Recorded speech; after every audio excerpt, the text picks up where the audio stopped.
Good afternoon, everybody. Welcome, as always, to the Geekfest. I'm Peter Lewis. My partner in crime, Katharine Murphy, is streaming in from Parliament House through her iPhone, through the firewall, hopefully without too many lags. Hopefully hopefully I'm actually feeling I'm more at drama. risk of dropout today. I live under the flight path, and it's been beautiful over recent months with no aircraft intermission, but I'm starting to lag when the planes come through again. So let's fingers crossed that we get through it. Welcome, everybody. Join me in paying respects to traditional owners of the land on which we all meet. Recognise none of the land was ever ceded, and respect that in all ways.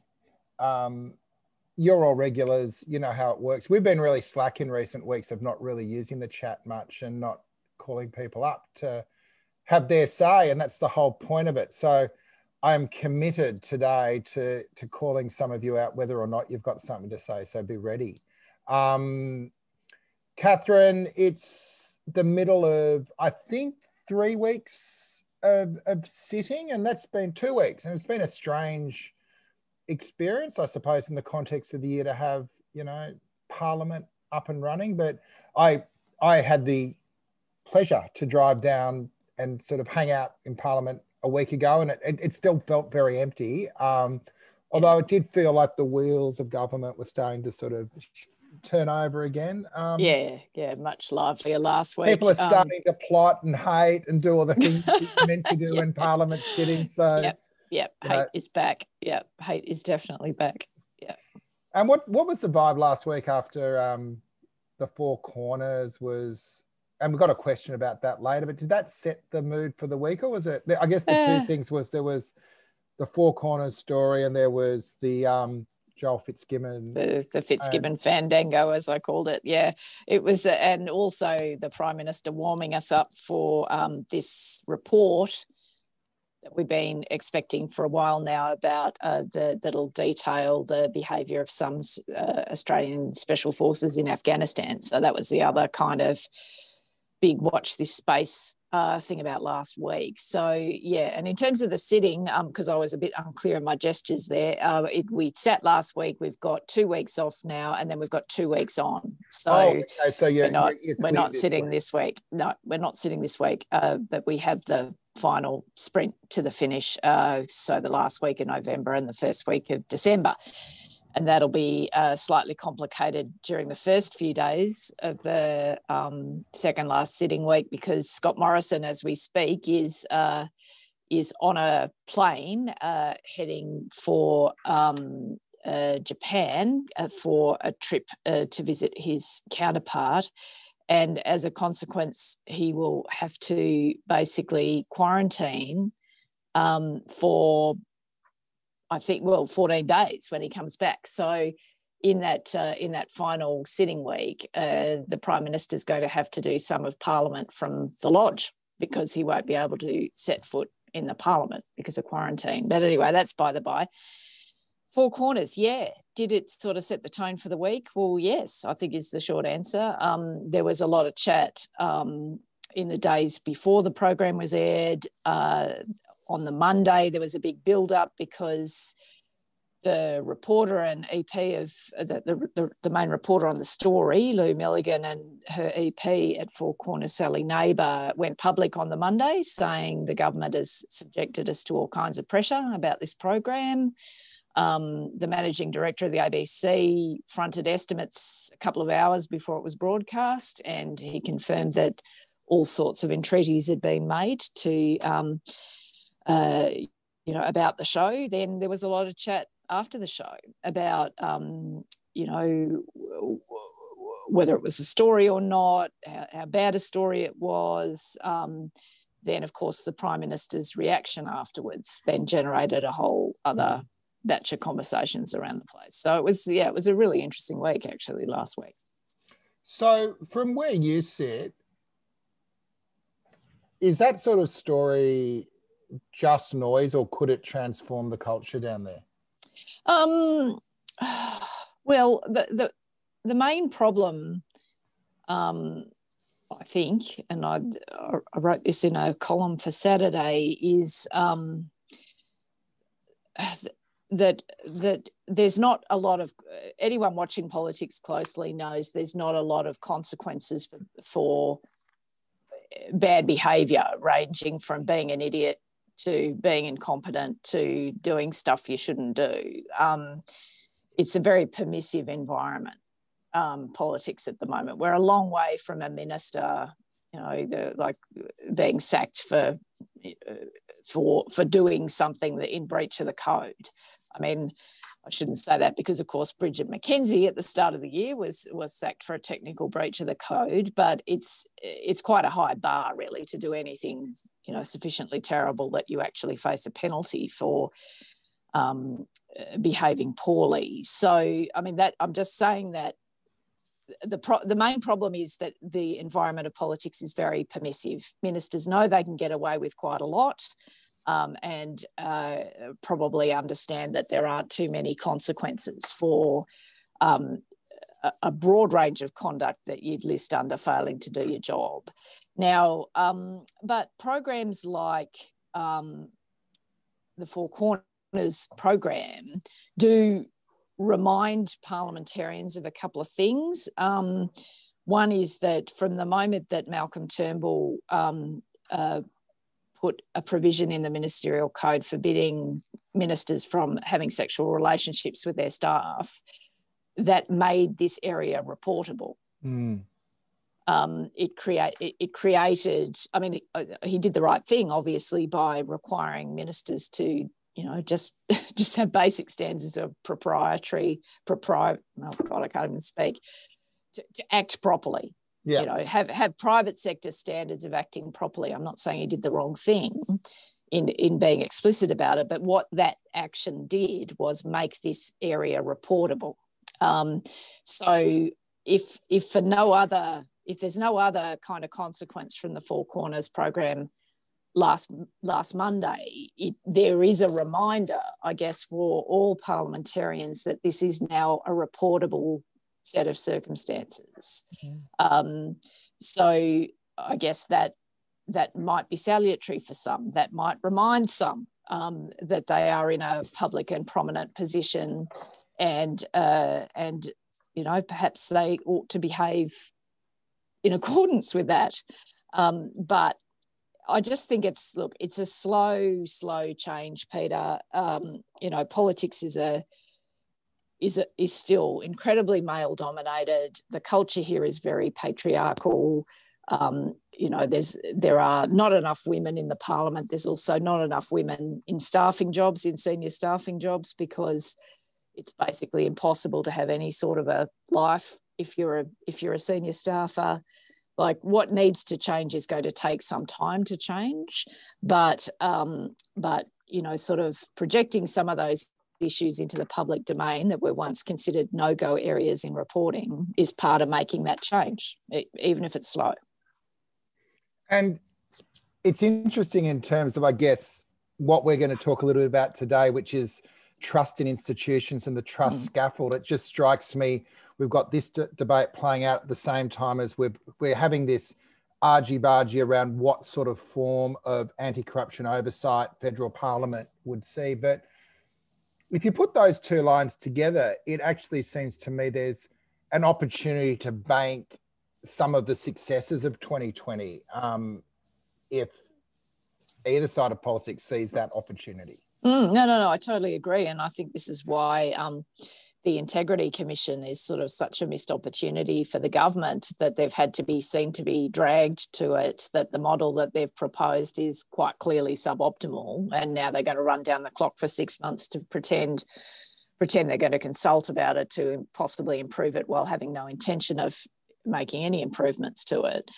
I do think that's a genuine miss. It's one of those failing to read the room type moments. But Peter, again, as obsessed that you and I are about the return, about the great return of trust, or some trust to the system, and this has been one of the real upsides of an otherwise really difficult year, from my vantage point, is this return of trust, institutional trust. I really welcome that. But these guys they get it, but they sort of remain resolutely tone deaf about it as well.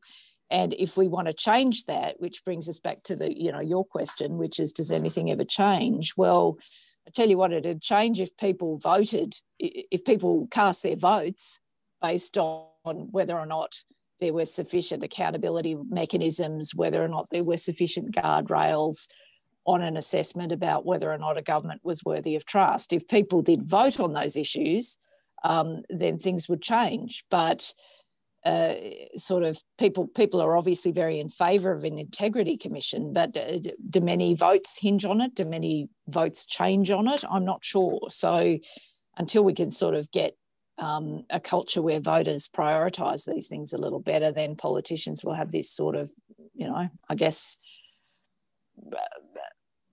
a feeling of safety that they don't have to be about these as serious about these issues as they perhaps should be. Now, Terry Olek, who's a regular, has just posted in the chat, nothing has changed since I entered the Senate in 1984, except no consequent ministerial behaviour, overt use of religion and avoidance of accountability. I don't know if we can call Terry up. I didn't even realise he had a career in the Senate, and I'm not sure if you want to sort of quickly share with us your observations there before we jump into the slides. We'll quickly see if we can bring you up, Terry. Yep. Right, can you hear me now? Yeah. G'day. Yeah, hi. I went into the Senate not as a virgin or maiden. I had been a minister in the state government before, and I had a few things I wanted to do, including setting up a privacy commissioner, getting gays permission to actually officially stay in the armed forces, and a few things like that. So I wasn't in the ministerial race to be in cabinet or whatever.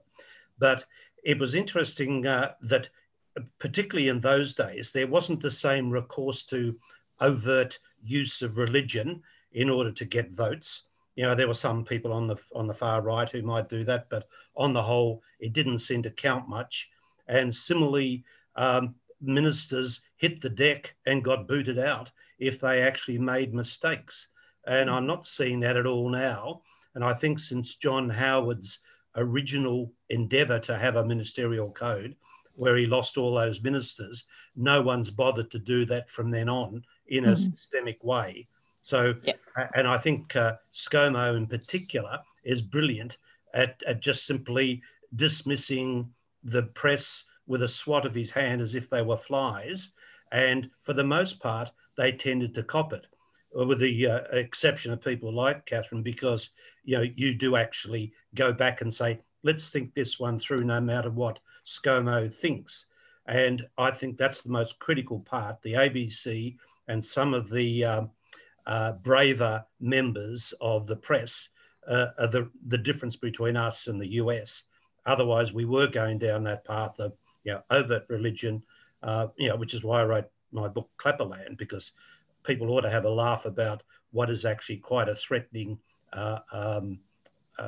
development in politics, i.e. no accountability, the use of overt religion to galvanise people in favour of your political party. So can I just ask you, Terry, when you were there, were you conscious of those codes and where the lines existed? Was it built into, I guess, your operating model as an elected representative?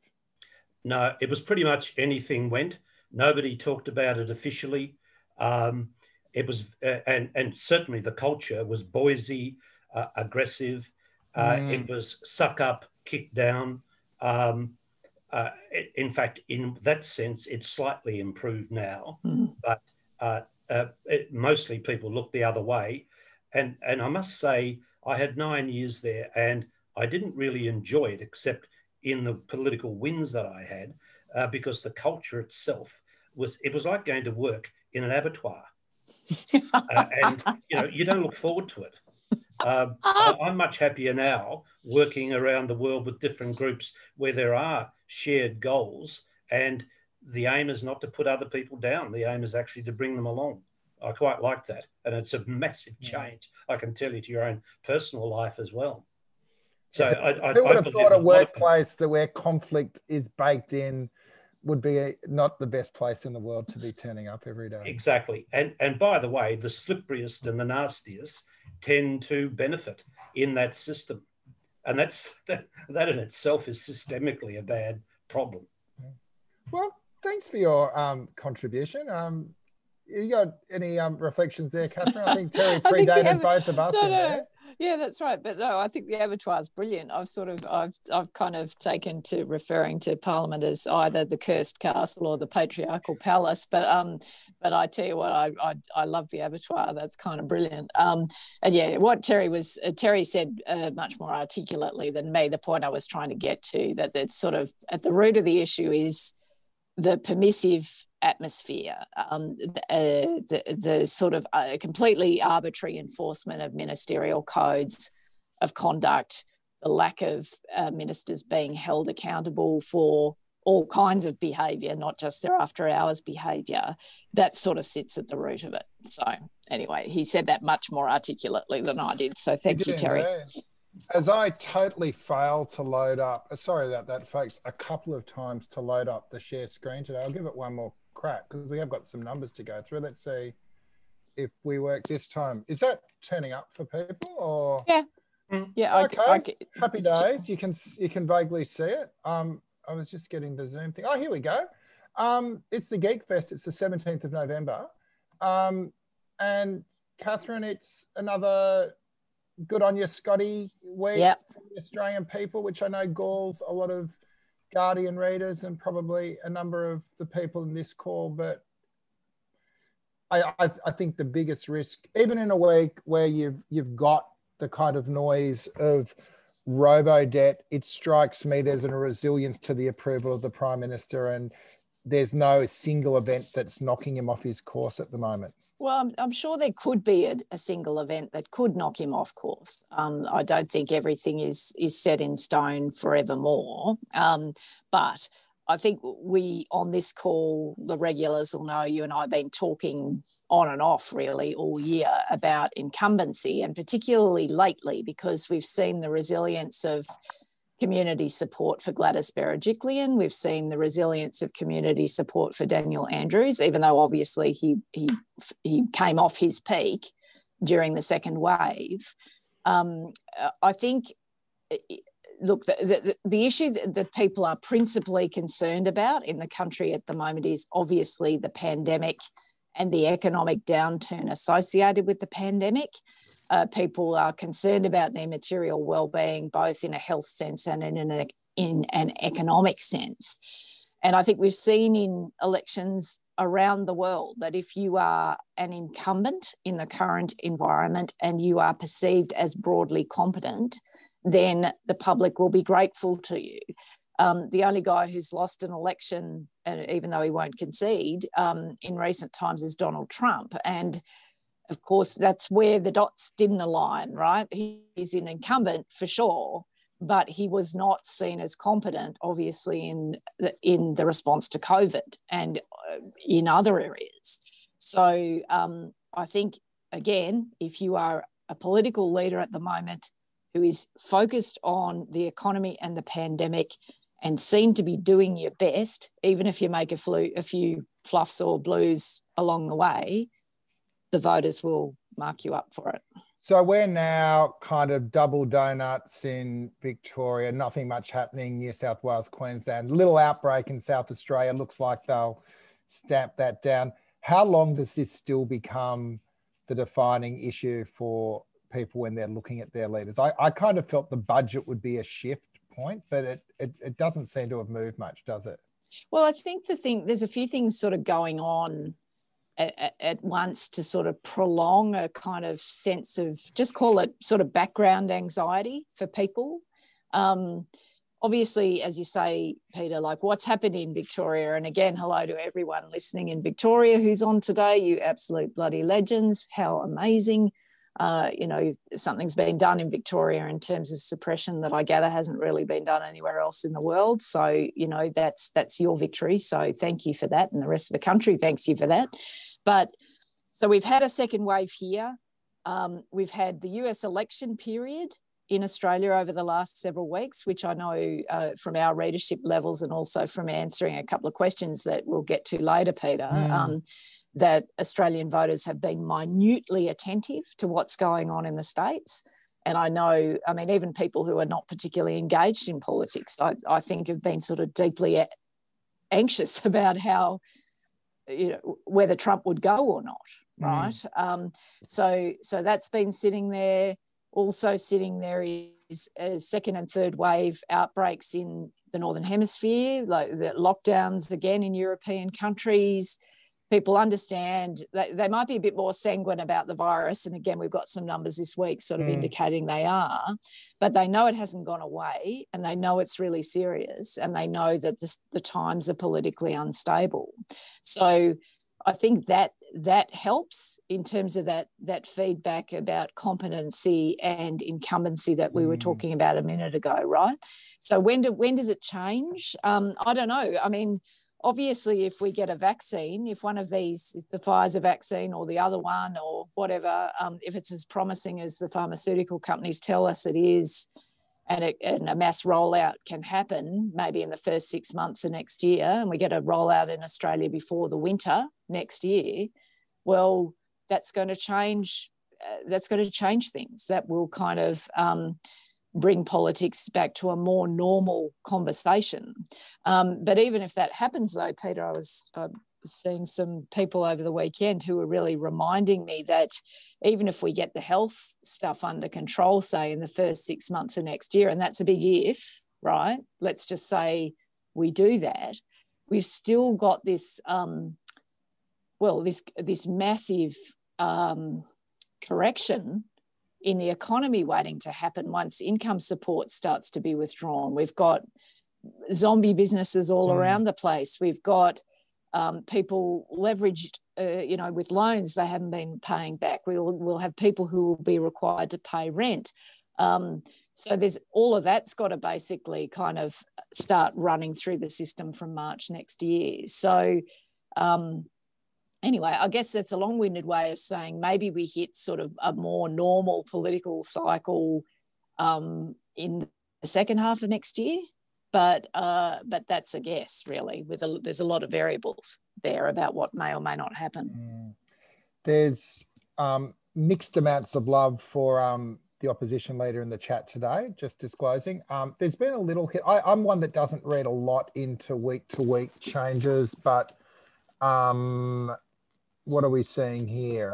A bit of a drop-off in approval, and that was in the context of a pretty noisy week for the opposition. That probably doesn't surprise you.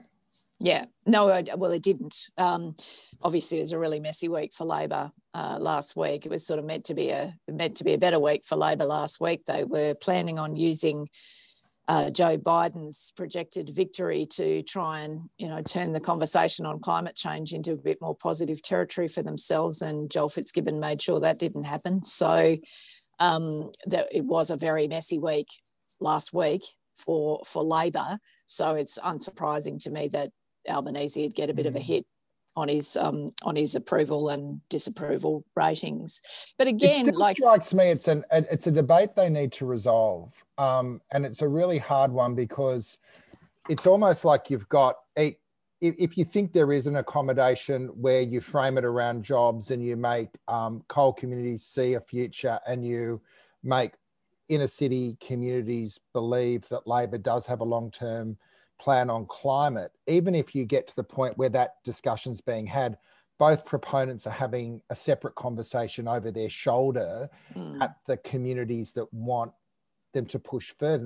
Now that's politics, and I guess that's the ability to manage that is a test of being an effective political party. But gee, it's hard sometimes, isn't it? Oh, well, it is, and particularly the problem. I mean, I see these issues as resolvable for Labor. I think there is a way to thread this needle, but the problem that Albanese and others have had really over the last 6 months in particular is that Fitzgibbon has wanted to have the argument, to put the argument up in lines.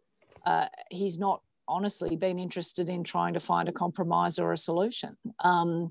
he's just wanted to basically sort of pull Labor in a direction that he feels it's starting to drift too far off, right? So you can't actually create a grand bargain, sort of settle around a grand bargain and then set about prosecuting your grand bargain if people within your own show don't want to compromise, if they actually want the fight. So I think that's really what we've been seeing over the last several months. And the sort of, I guess, if the pessimistic outlook for Labor is that now all of that stuff is on the public record. Even if Joel Fitzgibbon decided that, oh well, fair cop, I've had enough of my speaking out loud on this subject and went away and didn't say another word until the next federal election.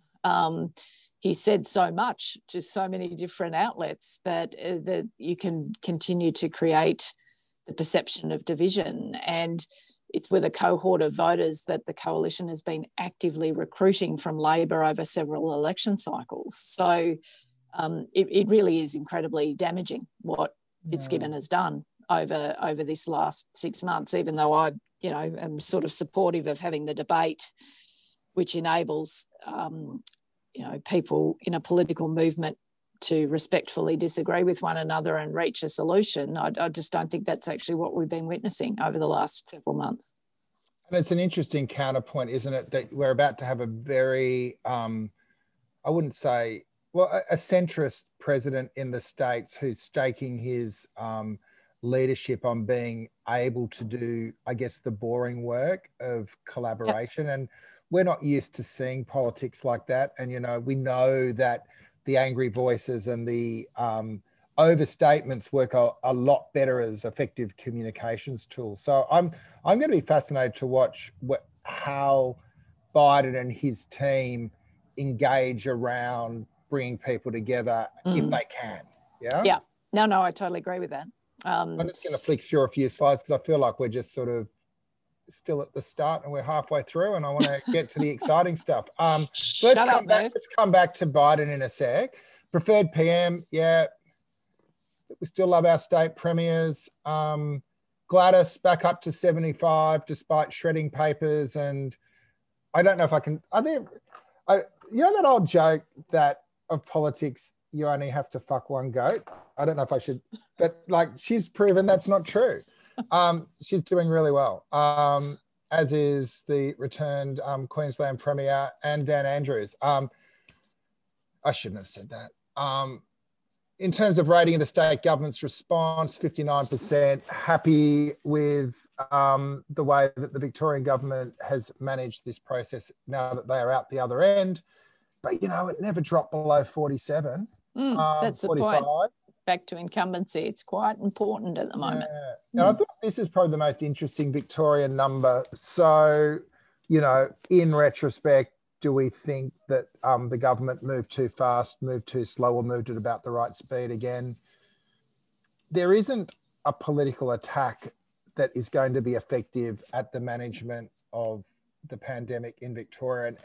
And in a way, I think if I was a Victorian opposition, I'd be saying, okay, that's great. Now we can look forward, because I think for all oppositions, the only way that you are going to provide an alternative is to talk about what comes next rather than what's happened, because the reality is wherever you are in Australia, it kind of went okay. No, I agree. Yeah. All right, what else have we got here? Okay, this is where it gets interesting. So, not that it hasn't been. These are a number of questions that we've replicated from some research the Pew Research Centre did in the States in the lead up to the election. And it's not a total replication, but it was salt and peppered through this report, which when I get off the share screen, I'll put a link to in the chat. I've also done a bit of a piece up on this in The Guardian, Katharine.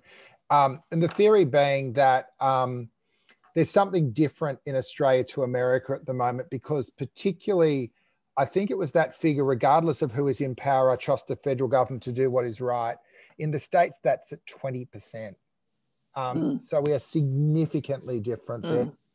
John's probably got the other numbers at hand if you are there, John. That'd be fascinating. That'd be really interesting because I haven't had a chance to read your piece yet, Peter, so that would be good. Yes. John, what are the other numbers, the other comparative numbers there? Yeah, so we had 57% agreement with, as Americans, we can always find ways to solve our problems and get what we want.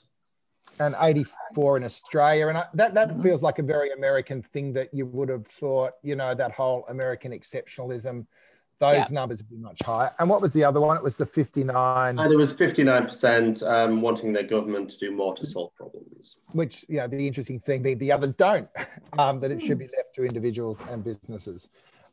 So my thesis of that is that we've always thought we're really similar to the States and culturally similar to the States, but we're actually, in a way, over the last year, I think those differences have played out because of the resilience of our public institutions and the return of trust. And I did reflect on the really poor performance of One Nation in the Queensland election and sort of stumbled on this idea that maybe the best response to grievance is competence. You know, a lot of us work out what's the grievance all about. Is it about race? Is it about class? Is it about celebrity? But maybe it's just about competent government. If a competent government can deliver for people, then there isn't as much room for grievance. And I think, ironically, Trump, while he hasn't won, overperformed expectations, at least 7 million extra voters. And in a way, his incompetence drove the grievance. So it wasn't so much, and I think part of understanding the way Trump ran the country did nothing to resolve the grievances of his supporters, because the grievances of his supporters is what's required to keep the Trump machine rolling. Well, that's right. And it's sort of like, I agree that we are different. America and Australia are different democracies, and perhaps people have been reminded, Peter, of the differences during the pandemic, in the sense of there's a sort of there's a bedrock of support in Australia for, just call it social capital for want of a better term, right? We Australians do look to their governments to do things competently. Right, it's sort of part of because we have, by American standards, a bigger government. Right, we have a more powerful government, and we have expectations that we'll look to our governments to solve problems. And I think in America, it's sort of like, well, I mean, what would be the point of looking to government to solve problems? Over the last 4 years, there's been no interest, at least from the national government, in solving problems. It's just been extraordinary. So anyway, I agree with your point, which is sort of interesting how we're similar and different, I think. But then I think the other difference is that we are still having our debates and our conflicts within the political system. I think they are now having theirs with the political system, and that is being played out even post-election, you know? Yeah. Well, it's sort of like the whole, there are, if we sort of pull back, we can still have debates within our political system in Australia, because our political system in Australia is broadly functional, right? In America, their system has been rendered progressively more and more dysfunctional since the Reagan era, because of the rise of hyperpartisanship, the filibuster, the gerrymanders in the electoral system, the lack of compulsory voting, active voter suppression. Like their democracy is in need of really significant buttressing and reform to undo some of the systemic things that have been done that weakens the power of government to be a positive kind of force in people's lives. So getting back to your point, which is how does Biden reset the conversation, and how does he sort of how does he give meaning to inclusion? How does he bring people together? Well, like that really is the most interesting question of his presidency, I think, because there's like the difficulty for Biden is that some of the systemic stuff that I'm sure the Democratic Party would like to do in order to make politics more functional, you need the legislature in order to do that. And so then, you know, get back to whether or not there's some outside proposition in these Georgia Senate races. But anyway, it's a big complex set of circumstances. Let's see how Grandpa Joe goes about it. Now, Claire has made the good point. There does appear to be a contradiction in those figures between the first question and the fourth. That is what humans do. Often it is response to frames as much as it is considered opinion. So I think what you see there are a couple of tropes and people are jumping on them and some people are jumping on both of them, Claire. But thanks for pointing that out. The other in the chat, and it probably is worth having a discussion about this in more detail at some stage. Luke has asked a bit of a question about the AMSRO inquiry into polling that came out last week. Essential did participate in it, and we worked with the people that were authoring. I think the point Luke's making there is why we didn't give access to the back end to the researchers. That's probably a discussion for another day, but it's really about there's very few commercial polling operators in Australia, and none of them were prepared to give up their samples for public consumption and scrutiny, just because, you know, that's our secret sauce. So thanks for those comments, Luke. And if we've got time at the end, happy to sort of discuss that in a bit more detail. But just flicking through a few more slides. So go figure, we don't think it's appropriate for elected officials to start engaging in sexual relations with their staff, although 18% of us think it's kind of okay. Men twice as likely as women to give that the big tick of approval, Katharine. Yes, what a shock. Although, I mean, I do hate in these conversations how women there's always this implication that women have intrinsically higher moral standards than men. It's kind of annoying if you're you know, it's sort of the why on earth, having sort of finally crashed through the multiple glass ceilings between us and political representation, or being an advisor to a political representative, why then are we charged with being the moral guardians of the place once we arrive? But anyway, setting that to one side, I'm not surprised that blokes are more inclined to think that having a relationship with someone on your staff is more okay than women would. Well, sorry, that's not even a sentence. You know what I mean? Men are more into it than women. Not surprised. Reductionism 101 from Katharine. This is another question that we asked, and on one level it's kind of like just, yeah, but the reason we're starting to ask awareness of news stories is based on some other research that has been done in the States from the guys at Crooked Media who put out the fantastic Pod Save America podcast. So they've got a theory that, you know, given, you know, like voting intention and all that has gone through the ringer, another really interesting indicator of where an electorate is and what they're thinking is the specific news stories they respond to. So we're going to start this a little bit of looking at what issues are on the agenda each week and how much people say they're hearing about it. Obviously, you can't put every story, so we're thinking of, you know, 4 to 6 big stories each fortnight. I think what was interesting there is just in the scheme of pandemic US elections, the political scandals had a much lower level of public recognition. And obviously there's limitations in asking these questions because by putting it in front of people, you're prompting a recall anyway. So there are clear, but what was really interesting in the Crooked Media research, which comes through message box, and we'll put that in the chat as well before the end of the session.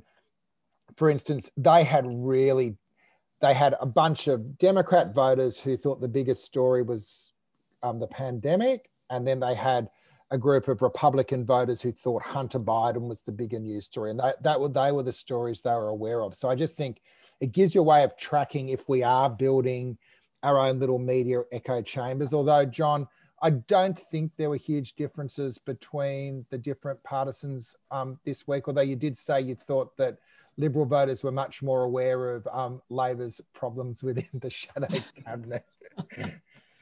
Yeah, so there wasn't anything, I don't think so huge that we really wanted to talk about it too much. But yeah, we did see that we had 36% of coalition voters who had been following Joe Fitzgibbon's resignation from the shadow cabinet, and that was higher than any other voters. So higher than the 29% of Labour voters following it, 23% of Greens and others.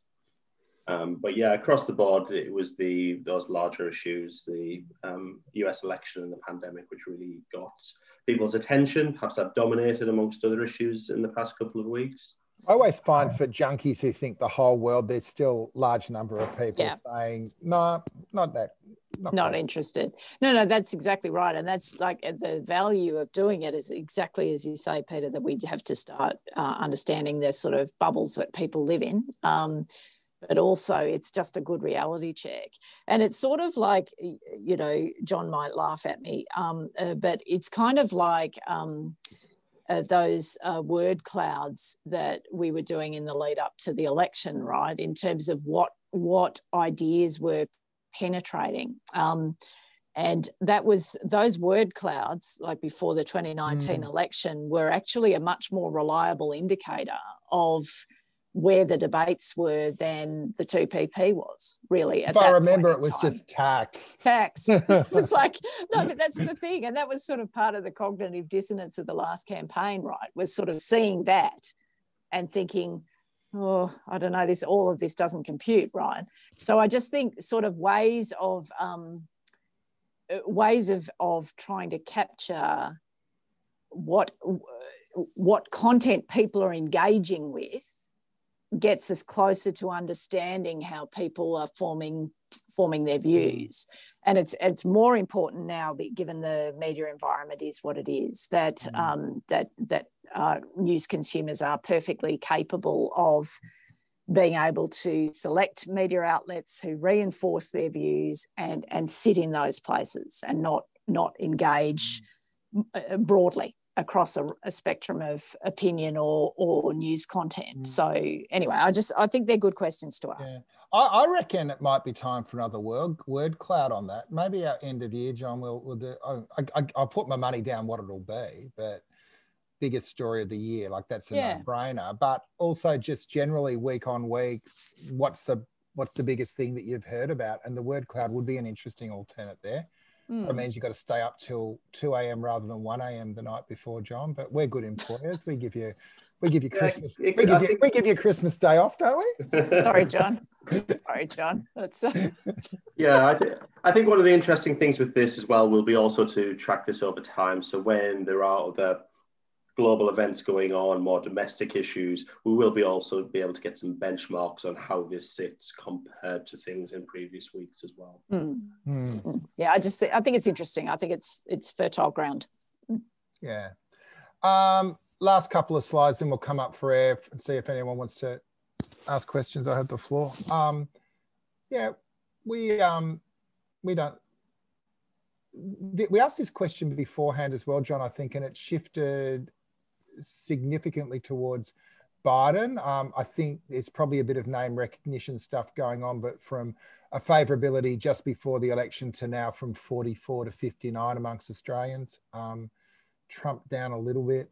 There's still, you know, as we'll see in the next slide, there is still 21% of Australians who believe it was an illegal election. So yeah, well, it's just God. What's your take on that? Like how it even your Foxes are now calling it, but there's this sense that there is no repercussions, no consequences for continuing to say it's a rort. Like, well, I think it just goes back to trust, our favourite subject. It's sort of like we had this conversation. I don't know if it was last fortnight or the one before. When the support for Trump was higher in Australia than certainly I thought it would be. So it's sort of like there is a core constituency for somebody who frames themselves at war with systems or at war with, well, I would call it at war with truth. But there's clearly a core constituency for that institutional trust has corroded here as well as elsewhere. It's just that the proportions are different. In Australia, you've got 21% saying that. If you polled that question in America and you had an accurate poll that sort of mirrored the voting intention in the election, I mean, your percentage on that would be much, much higher, wouldn't it? I mean, I don't know what the cut of the primary vote difference is now between the two candidates. I know that I know Biden stomped on him, but I guarantee if you ask that question in the States, it'd be higher than 21%. I don't know if it was an avatar, but I think we did have a Malcolm Turnbull in the room for most of the chat, although he's just sent me a message saying he's had to go, because I'm sure he would have been happy to pass some judgments on the polls as well, Katharine. So yes, well, yes, what a pity. We're in esteemed company. If you are still there, Malcolm, all the best, and thank you for your work with. What's your take on the News Limited before we finish off? I've got a particular take on this, but the Royal Commission, you mean? Yeah. Well, I think they're both Turnbull and Rudd are both committed to amplifying this conversation as much as possible about concentration and about the perils of the contemporary media market. And as someone who writes about this a lot myself, I think all power to their arms, really, to try and raise some consciousness around this. Look, whether or not we'll ever get a Royal Commission, I don't know. But I think that's their primary purpose, is to try and make this a sort of safe conversation, because for serving parliamentarians, it's not a safe conversation to have at a few levels. People are obviously concerned about news's influence, given that they're still very dominant, at least in newspapers, although diversity has improved elsewhere. News is still very dominant in newspapers in terms of the dominant owner, and that feeds the electronic media cycle. It feeds radios, it feeds talkback, whatever, right? So people are reluctant to go there because they fear retribution. But also it's not only because serving parliamentarians fear retribution, they also fear looking like whingers. They also fear that voters will think, oh, you're just, you've got the shits because you can't land a message, so you're trying to blame a media organisation because you can't land a message, right? So it's sort of fraught territory at a few different levels. And these two former PMs are trying to make this safe territory. And it's interesting. It's sort of, I know that the whole debate that they've been spearheading has been picked up around the world. So it's interesting. Here's my only concern with the Go News now. Within the next 2 weeks, we will have legislation hitting the Parliament which asks Google and Facebook to pay for news. It's something that would transform Australian media. It is something that is globally world leading. And the biggest pushback on that is it's going to be a code that supports News Limited only. The timing of this is really, I don't know, there's part of me that thinks the timing here is to derail that process, and it would be, the worst of both worlds if the code falls over and there is no Royal Commission, and that's kind of a recipe for situation normal.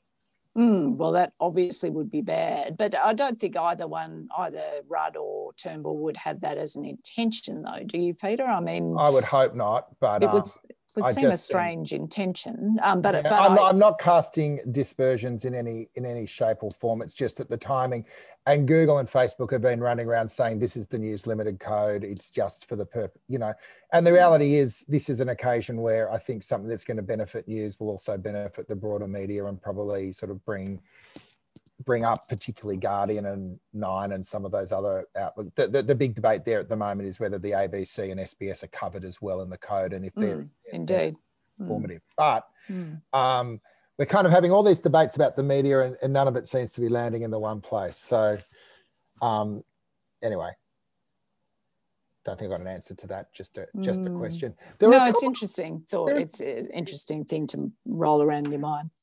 Yeah. So Don had a question. Are you there, Don? It surprised everyone, including Zareen, by actually going to the floor. We've got 10 minutes to go, so I thought we'd take a few questions.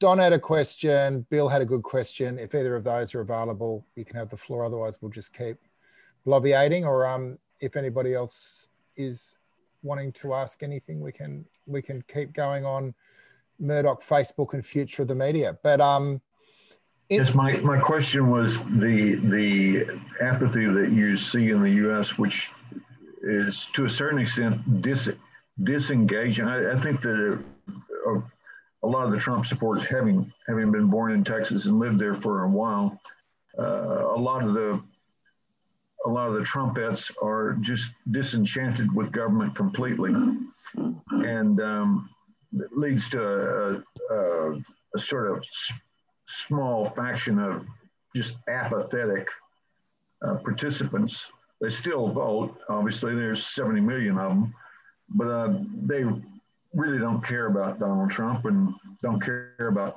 Biden. But Trump offers them the sort of chip on my shoulder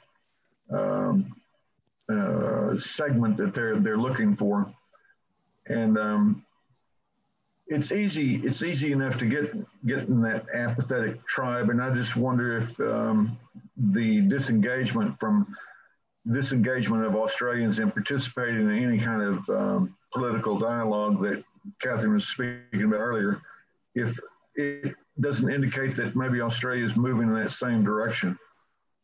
Over. Well, there's a risk. There's definitely a risk, and it should be a combined project of all well-meaning people that we don't accelerate in that direction, into that kind of nihilism that you're talking about. That you've got to you vote for the agent of disruption to the point where you're happy to tolerate a set of circumstances where, you know, hundreds of thousands of people can die in a pandemic, and the government is somehow not responsible for that, or not seem to have played a dominant role in it. I mean, that is not a national headspace I would want this country anywhere near. But there's sort of similarities and differences, I guess. It's just been a bit of a theme today, hasn't it, Peter? There's similarities and differences between us and the States. Yeah. It was interesting reading Obama's comments overnight just around his attempts to reach out to the Republicans when he was in power, and that the efforts he went to, and that his conclusion was just the politics rewarded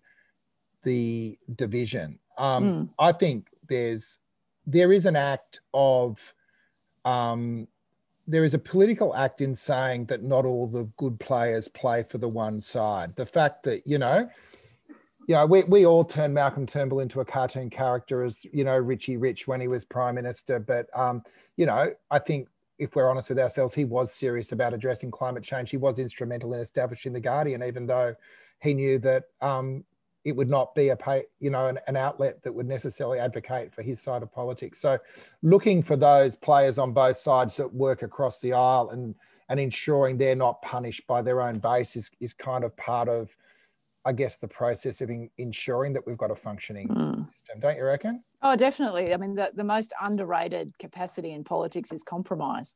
It's like the most underrated capacity. But how do you write a compelling lead about a compromise? But this is the thing. It's sort of like because it's all shades of grey are kind of being removed from the system, and the system basically sort of turns on deliberation and compromise. Otherwise, we're out with guns killing each other. That's the alternative. So it is so important to sort of bring compromise back into the system. But just quickly, there'll be people on the call today who may not have read Nick Bryant's book. Nick's a long-term BBC correspondent who spent a lot of his professional life in the States as a foreign correspondent. I've forgotten the title of the book. I finished it a couple of weeks ago. The benefit of it for an Australian audience was the sort of knitting together of hyperpolarization in America, which sort of started in the Reagan era and then kind of was laced through the administrations following that. Anyway, it's sort of a big sweep, as journalists' books sometimes are, right? A big sweep of things. But I found it enormously helpful. So track that one down. It's Nick Bryant. Forgive me, I don't know the title, but it's Nick Bryant's book. It's relatively new. It'll still be in the shops. Track that down if you're interested. Excellent. Thanks, Katharine. Look, I'm not going to go to Luke now, who's been very active in the chat and is part of the ANZRO review. What I will say, Luke, is next week or next fortnight, we might have a bit of a chat about that review and also about the establishment of the Australian Polling Council. And I'll try to grab Campbell Reid, who's the chair of the Australian Polling Council, to join us. So you can watch an industry bun fight after we've gone through the polls, Katharine and everyone else. But it shouldn't be a bun fight, and that's making light of it. I think everyone wants to make the polls work as well as they possibly can. At the moment, there's a bit of a tension between academics and professional pollsters, but there are some really valuable principles coming out of the review that we probably should spend a bit of time talking about next time. So on that note, if you can hold it for 2 weeks, Luke, and be back with your guns blazing in a fortnight, that would be fantastic. Thanks for everyone else who's been part of it today, particularly to Senator Olek, who I will now start treating with a lot more respect as you come up in your, not that, you know, all senators deserve respect. And there used to be a joke, I think Tasmanian senators per capita, like it's one of the highest employment categories in the state, that and logging. Anyway, that's a bit unkind. Katharine, have a great rest of the week. Thank you. I look forward to reading your column Saturday and many things in between. We better make sure something happens so you got something to write about. I don't think that's ever a problem. Anyway, thanks, guys. Anyway, thanks, everybody.